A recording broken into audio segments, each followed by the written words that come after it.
দেখেন কত সুন্দর হয়েছে। আর আচারের কিন্তু একটা আমের পিসও কিন্তু ভাঙিনি, এত সুন্দর আস্তে আস্তে রয়েছে না, দেখতে যতটা ভালো লাগছে না, খেতেও কিন্তু দারুণ লাগে এই আচারটা। হ্যালো বন্ধুরা, আপনারা কেমন আছেন? আশা করি ভালো আছেন। আমি খুবই ভালো আছি। যেহেতু এখন আমের সিজন চলছে, কিছু আম নিয়ে চলে এসেছি টকঝাল মিষ্টি আচার বানানোর জন্য।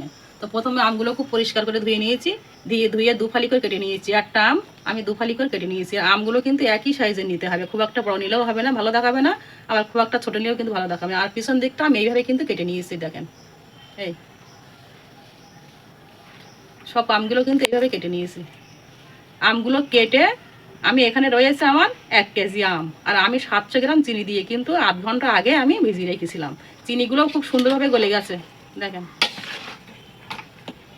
চিনিগুলো খুব সুন্দরভাবে গলে গেছে। আর আচারটা রেডি করার জন্য একটা মশলা রেডি করে নেবো আমি।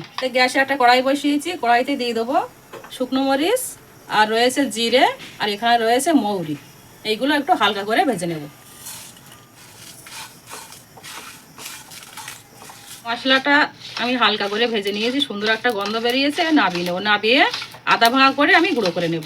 গ্যাসে একটা কড়াই বসিয়েছি, কড়াইতে দিয়ে দেবো ভিজিয়ে রাখা আমগুলো।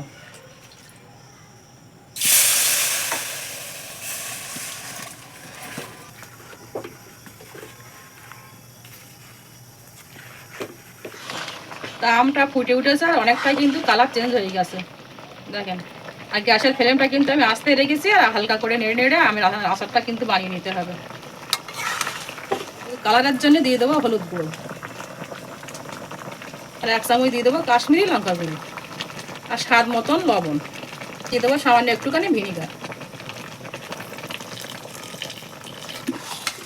হালকা হাতে নেড়ে চেড়ে মিশিয়ে নেব। আচারটা কিন্তু আর প্রায় রেডি হয়ে গেছে। এইবার যে মশলাটা আমি গুঁড়ো করে রেখেছিলাম, সেই মশলাটা ওপর থেকে ছড়িয়ে দেবো।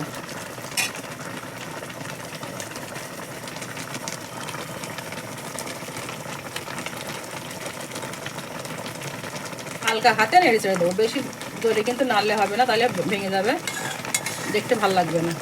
হালকা করে নেড়ে দেবো আমি। তো আচারটা কিন্তু আমি রেডি করে নিয়েছি, এবার নামিয়ে নেব। আচারটা কিন্তু ঠান্ডা হয়ে গেলে কাচের বয়মের ভিতরে ভরে 1 বছর কিন্তু আমরা সংরক্ষণ রেখে দিতে পারবো।